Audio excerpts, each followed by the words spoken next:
बोलो जयकारा बोल मेरे श्री गुरु महाराज की जय।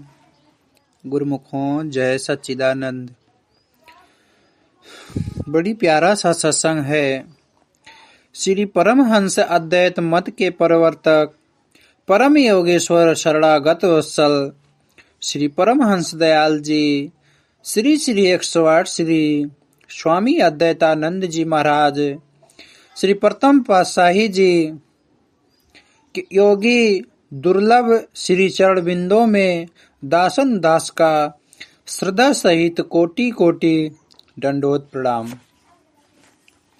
इस प्रसंग के अंतर्गत श्री परमहंस दयाल जी के श्री मुख प्रवचन दिए जा रहे हैं। प्रेमी जन इन वचनों को जीवन में अपना कर तथा तदनुसार आचरण कर अपना जन्म सफल एवं सार्थक करें। प्रवचन है। एक दिन राय साहिब दीवान ईश्वर दास जी वरिष्ठ श्री परमहंस दयाल जी महाराज के श्री चरणों में उपस्थित हुए। दीवान साहिब के छोटे भाई का क्षय रोग के कारण परलोकवास हो गया था।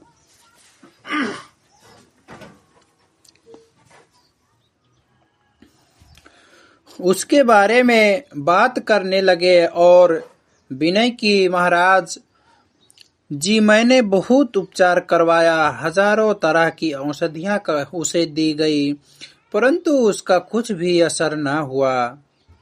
इसका अर्थ यह हुआ कि औषधि आदि कराना सब व्यर्थ है, क्योंकि औषधि आदि में कुछ असर तो होता नहीं। श्री परमहंस दयाल जी ने फरमाया, हमें एक कथा याद आ गई।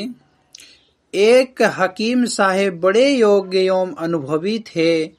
औषधियों के ऐसा ज्ञान था कि जिस किसी का वे उपचार करते थे वह कैसा भी रोगी क्यों न हो, उस रोग से छुटकारा पाकर बिल्कुल ठीक हो जाता था। रोगों और औषधियों से संबंधित पुस्तकों के 70 ऊंट उनके साथ रहते थे। एक बार उनको एक अनोखी शक्ल सूरत के व्यक्ति से मिलने का संयोग हुआ, तो हकीम साहिब ने उससे पूछा, तुम कौन हो? उत्तर दिया, मैं मौत का फरिश्ता हूँ। हकीम साहिब ने पुनः पूछा, तुम्हारा क्या काम है? उसने उत्तर दिया, लोगों की यह लीला समाप्त करना मेरा काम है और मैंने अमुक व्यक्ति के प्राण लेने हैं। यानी उन्होंने बता दिए कि फलाने आदमी को आज मारना है। हकीम साहिब ने पूछा, यह काम किस तरह से करोगे? उसने उत्तर दिया, उसके पेट में इतनी जोर का दर्द पैदा करूंगा जिससे वह बच न सकेगा। यह कहकर वह व्यक्ति अदृश्य हो गया। उधर हाकिम साहब ने औषधियों का बक्सा संभाला और उस व्यक्ति के पास जा पहुंचे। मृत्यु देवता के बताए हुए समय पर जब उसके पेट में दर्द होना शुरू हुआ तो उसको दर्द की दवा देने आरंभ की। गोली, अर्क, चूर्ण, काढ़ा आदि सब कुछ दिया, परंतु रत्ती भर प्रभाव न हुआ। मर्ज बढ़ता गया। ज्यों-ज्यों दवा की, अंत 3-4 घंटे पीड़ा से तड़प तड़प कर रोगी ने जान दे दी।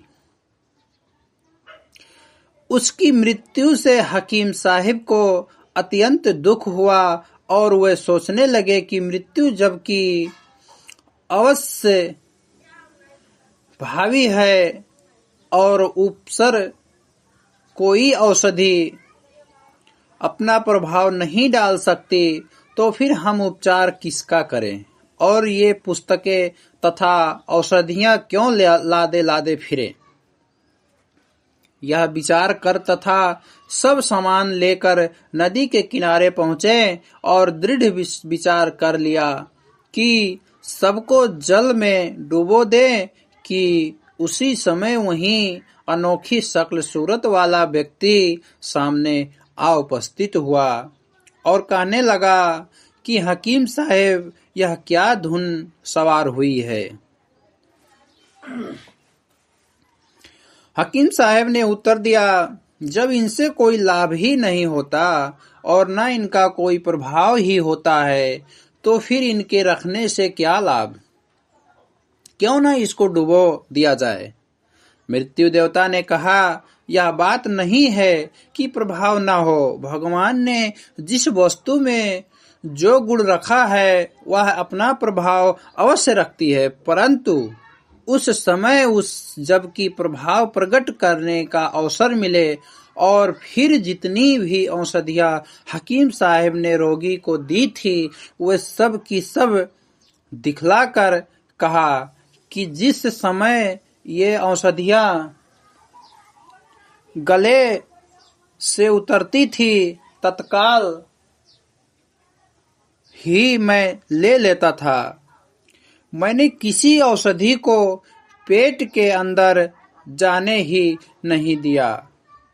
फिर बताइए कि प्रभाव किसका प्रकट होता। और हकीम साहेब को समझा बुझाकर उस विचार से रोका। यह कथा सुनकर श्री परमहंस दयाल जी ने फरमाया, दीवान साहेब, प्रभाव तो प्रत्येक वस्तु का होता है, परंतु जब मृत्यु का समय आ जाता है उस समय औषधि भी रोग का भोजन बन जाती है और रोगी को शक्ति पहुंचाने की अपेक्षा रोग को शक्ति देती है। इसलिए मनुष्य को चाहिए कि अपने कर्तव्य से असावधान न रहे। औषधि लेना और परहेज करना मनुष्य का कर्तव्य है।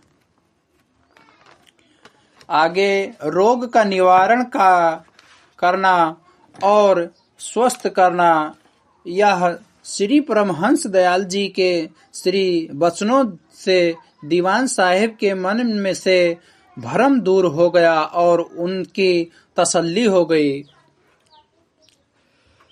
फिर कहते हैं, एक बार श्री परमहंस दयाल जी पेशावर में विराजमान थे।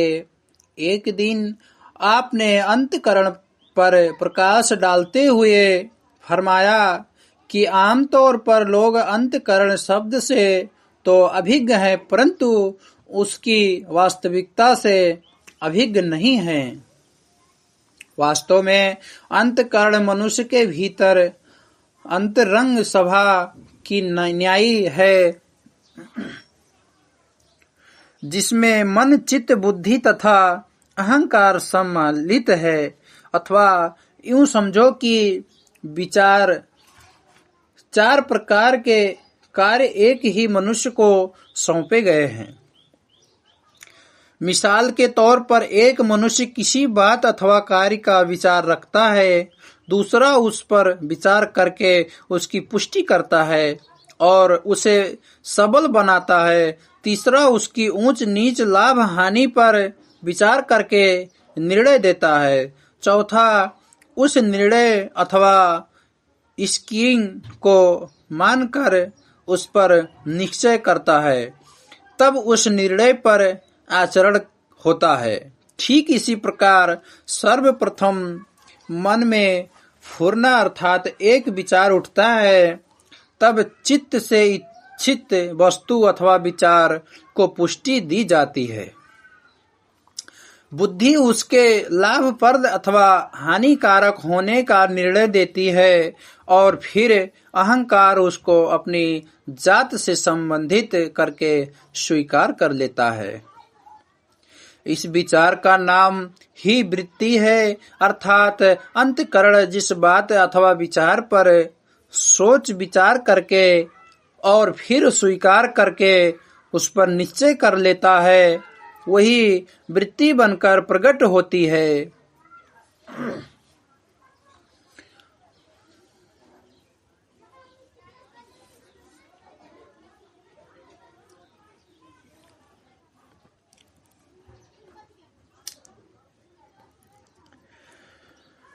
उस वृत्ति के प्रकट होने का माध्यम वाणी है। यह वाणी भी 4 प्रकार की है। परा, पश्यंती, मध्यमा और बेखरी। परा वाणी नाभि में रहती है, वहां से अंतकरण की आज्ञा अर्थात वृत्ति को लेकर चलती है तो हृदय में आकर ठहरती है। वहां से पश्यंती का रूप धारण करके उस आज्ञा को आगे कंठ तक पहुंचाती है और कंठ में मध्यमा होकर आगे चलती है और मुख तक आती है और फिर वहां से बेखरी होकर बाहर निकलती है। उस समय अंतकरण का प्रकट होता है। मिसाल के तौर पर आगरा से पेशावर को तार दिया जाए तो वह तार दिल्ली, लाहौर आदि स्थानों से होता हुआ ही यहाँ पेशावर में पहुँचता है। मार्ग में वह तार सब स्थानों पर अप्रकट रहता है, परंतु यहाँ पेशावर में पहुंचकर जिस व्यक्ति के नाम का तार होता है उसी को मिल जाता है और तब उस तार का कुल हाल प्रकट हो जाता है। यही स्थिति अंतकरण की वृत्ति की भी समझनी चाहिए। जब तक फुरना अर्थात विचार दिल की तह से निकल कर नाभि, हृदय और कंठ में रहता है तो गुप्त रहता है, परंतु जब वह विचार जीवा से बाहर आता है तब उसका भेद भी प्रकट हो जाता है। बोलो जयकारा बोल मेरे श्री गुरु महाराज की जय हो। गुरुमुखों, यह सत्संग ज़्यादा से ज़्यादा शेयर करिए कि और प्रेमी गुरुमुख जन के पास पहुँचे और वो सत्संग का लाभ उठाएं।